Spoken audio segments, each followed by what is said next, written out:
All right, day 2 with Mr. Wrigley. We're starting to make some progress. We're starting to get some food, some desire for food.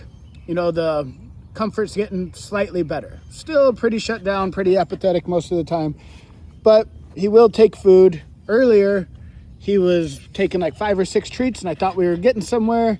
Then he kind of shut down again.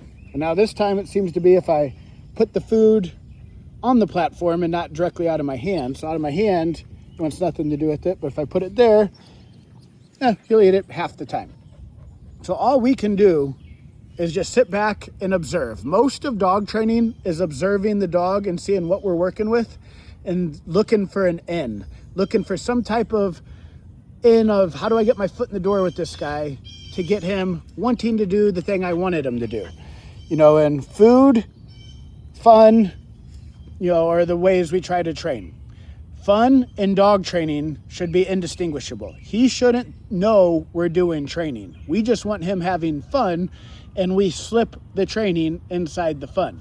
It shouldn't be, hey, we're going to do another 20 minutes of sit practice, you know, and forcing him, especially a dog like him, forcing him to do things he doesn't really even want to do. That's going to just make him not want to do the thing even more. So we just kind of sit back and wait for him to get out of his shell. Things dogs think are fun would be running, jumping, eating food. And so there's going to be once that starts coming out of him, it's going to start being, how do we start pairing the behaviors we want with things dogs think are fun? But right now it's like, if he doesn't want the treat, then you can't force it on him. He's going to get hungry. He's going to start coming out of his shell. He's going to start running a little more. And that's when, you know, we start working our strategy on him. But right now, it's just, hey, we just sit back, relax, and act indifferent and let him kind of go at his own pace. But overall, not bad. You know, he's good in the kennel. It's not complete apathy out here. There's some dogs that come here and they don't want anything to do with me. They're just constantly at the other side of the yard trying to stay away from me.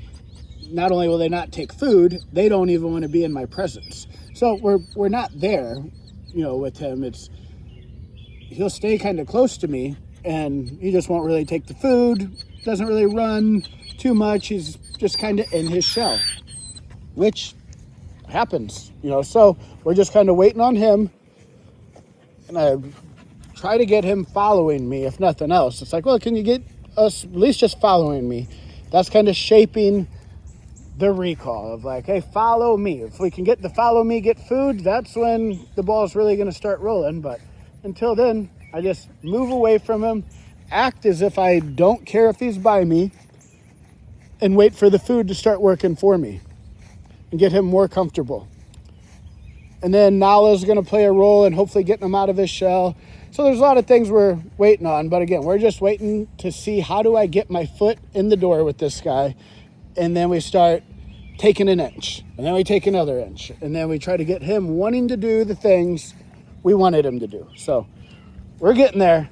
We are seeing progress though. So even just taking food today is a big step because we weren't really getting too much of that at all yesterday. And we should be seeing a little more progress every day. Just slight pushes in the right direction. So we will see you guys tomorrow.